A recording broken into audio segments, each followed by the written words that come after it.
It didn't do that good in America either, but I guess I think it sells pretty well because they still sell copies of it. It's usually the series like Hyper Police. It's stuff like this when, like this just bled out because, people just, they didn't really watch it too much. There's a key fan base for Hyper Police and anime like that.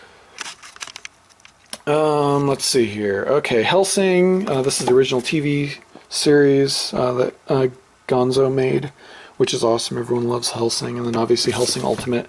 This is all they released in the US up to Volume 4. Obviously before Genon Pioneer, I just call him Pioneer, pulled out of all of it. I mean, they pulled out of everything. Genon, they just pulled the plug on the American branch pretty much. I think they pulled the plug on all of Genon for everywhere pretty much, so... I know I can buy these in Japan. I can download and see the rest of the episodes. I haven't. I've only seen up to here.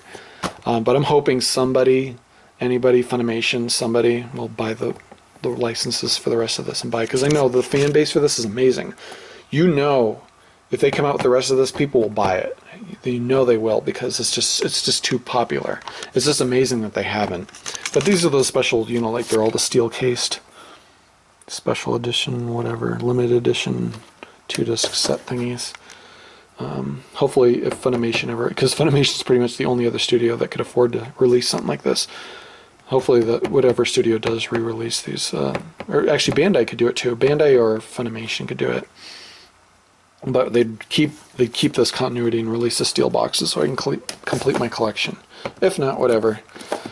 Eden of the East, this is an awesome series. This is more like, this felt more like 90s style. Like in the middle of a sea of moe. They came out with really good stuff like this. I'm looking forward to watch Darker Than Black because I think it's going to have a lot of, older themes like this that isn't moe, and I like that. And this is a really good series, really good story. Hoshino Koe, everybody's seen this, I think. Well, maybe. This is the guy that made the entire anime on his Macintosh all by himself.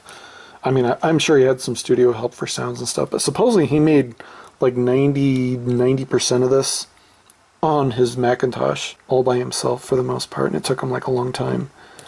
So that's pretty cool.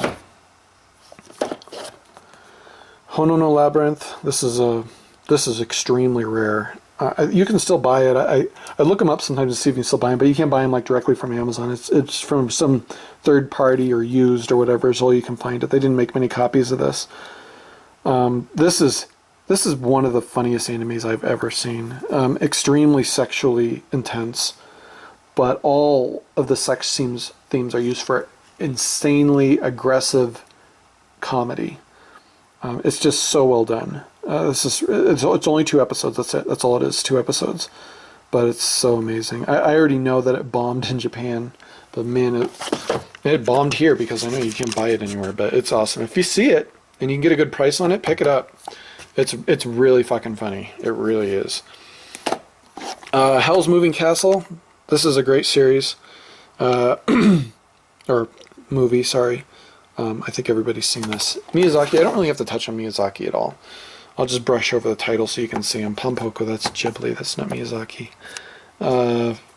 Grave of the Fireflies, everyone's seen this. Sad as Hell, do not watch if you're depressed. It's like, I've only seen one other anime that's as depressing as this. Like, I always thought Elfen Lied would get as depressing as this, but Elfen Lied didn't. Elfen Lied doesn't really get that depressing because it gets bubbly. She turns into that little happy little cat girl thing. And back and forth, it's not really going to be a happy ending eventually, and, Elfen Lied wasn't really, it's not like these. These are really dark. These are designed to tell real stories. So this one would be one, the other one would be, Saishu Heki Kanojo would be the other one. I think they shortened it to like Saikono in America, but Saishu Heki Kanojo would be extremely, extremely depressing. It's like the only other one I know of that I'd put at this depressive level. I try to stay away from anime like this, or anything like this really, like Seven in America, I put that on this level, the live action movie. There's just really, it's just when really horrible things happen to people, and you just want to be naive to them, it's just sad. Hyper Police, This is one of those diamonds in the rough. 19 animes, 90s series. Obviously didn't do that well in Japan because they only made one season. But it has a cult following in Japan and in America. Not a big one in America at all. There's only a few people that like it. I like it. I know one of my friends, he's a huge fan of this. I actually bought this just because he's a fan of it.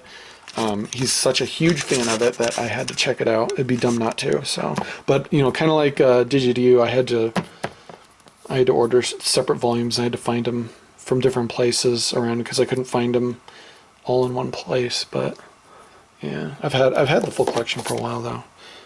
This is the original Ixer.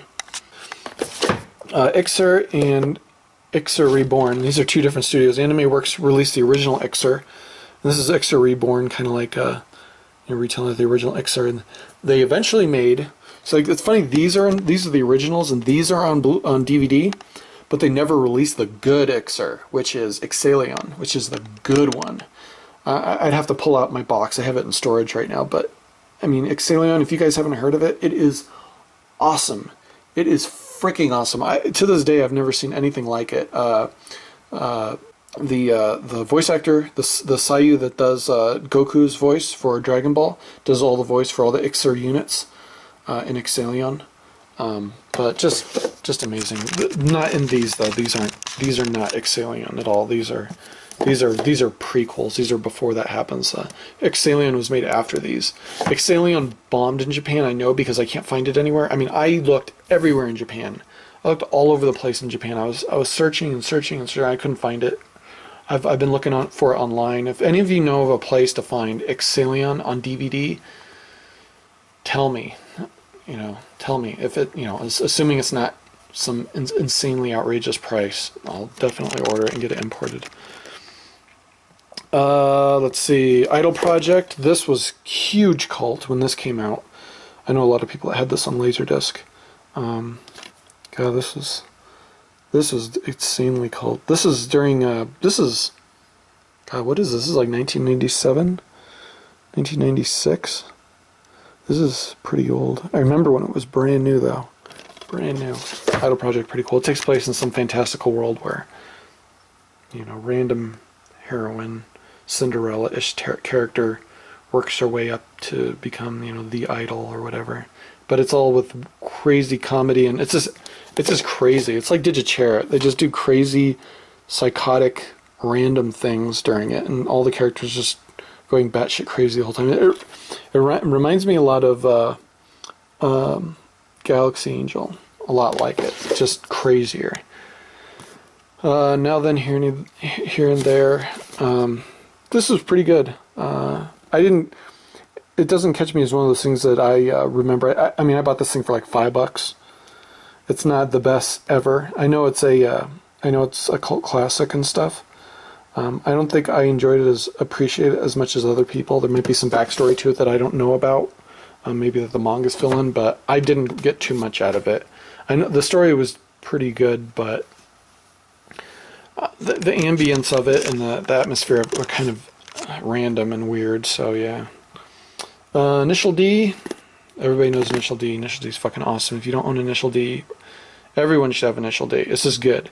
I mean, I'm not a sports guy. I don't like sports. I actually appreciate cars because of this series. I think a lot of people appreciate cars. I mean, appreciate drift racing because of something. You got to be honest.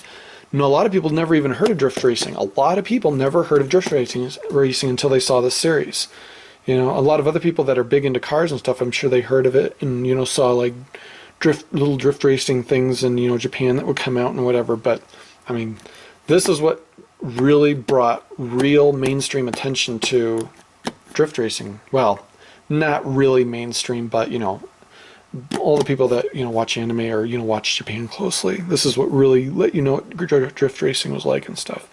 So, awesome. That's pretty much all of Initial D, I think. Yeah, that's all of it. It's got the movie in it and everything, I think. Yeah, 3rd stage is a movie, 4th stage. Yeah, so that's all of Initial D, everything. I kind of wish they'd release it on Blu-ray, the 4th season. I don't really care about the original too much because these are really good quality. These are kind of like remasters, and they're really good quality, but the animation back when they made this was the CG is pretty bad. So I don't know, unless they redid all the cars in the originals, I think it's perfectly fine on DVD. There's just some shit that just looks better on DVD. Inuyasha, I got all of it. I love Inuyasha. I love Rumiko Takahashi. She's a god. She always will be a god. I think there's two things I want to own from her that I haven't gotten. It's just because I don't know why. I just don't feel like spending the money. Just because I want boxes like this. This is how I save money, by buying boxes like this. I'm trying to save money. But to buy, oops, I'm like knocking my shit over here. But to buy Mason Ikoku and Urusei Yatsura, to buy those individually, or I don't know. I don't think I've ever seen Mason Ikoku. Yeah, it's out in America. I know AnimEgo has it, I think. I have to check. They might not have a license for it anymore. Basically, I guess I was always waiting for a box set. Mason Ikoku, honestly, I should own that right now. And honestly, after I record this, I'm probably going to go look up Mason Ikoku and see how the hell I can get it for a realistic price, because I really love it. I wish I could have all Rumiko Takahashi, everything, because she just hasn't. But Urusei Yatsura is huge. It's like a Gancho series. My friend has all of it. But I just can't, I don't know. I was just hoping they'd come up with some kind of huge deal where they give you like every volume. Kind of like how I got all of Kodama, or not, what was it? Kamagure Orange Road. I got all of Kamagure Orange Road that way from AnimEgo. I was hoping they'd do something like that, where they'd put them all together and just sell them for some insanely good price. But they never did that with Urusei Yatsura, and they don't have the license for it anymore, unfortunately. So I don't know how I'm going to get around that. Maybe one day Funimation will license all of it. All of Inuyasha, Idia, this is like one of the very first DVDs I ever bought. I mean, this has got to be like the second DVD I ever bought, ever. I mean, we're talking 1998, 1999 when DVDs first came out. Like, I mean, they don't make them in packaging like this anymore. But this is, when DVDs first came out, I mean, this is kind of what they look like in America, at least. Zeram, the animation. My friend, he had all the live action ones. He was more into the live action Zeram. I have seen them. They're pretty good. This is the same thing, Idia, but in a steel case. I don't even know how I found this at Gimme Anime here in Colorado. I think he closed and then opened again. I don't know if he's still open. He does a lot of conventions still. Roger's pretty cool. So, but I picked this up at his store. Just some weird thing. I was like, wow, I've never seen that. I've never seen that. This is not called Wild Cards. This is called, oh yeah, Jaja Uma Quartet. That's the original name of this. That's why it's in J's. Jaja Uma Quartet. This is actually really, really cool. These girls have like these crazy powers. They live in like a chess world. They live in like a game of cards and chess pieces and all this kind of shit. So everything's symbolic of cards and chess and checkers, or maybe checkers. I don't know. Just games like that. It's really weird. But they just kind of make the story out of it. It's really short. I think it's only like 2 episodes or something like that. Something really short. There's not a lot of episodes, and it's just an OVA, but it's actually really, really good. And this chick, she moves awesome. The effects are really awesome because she moves so fast that she's just basically a stream of light, which is really awesome. And she can just like plow into things. That's pretty cool. If you haven't seen it, you should check it out.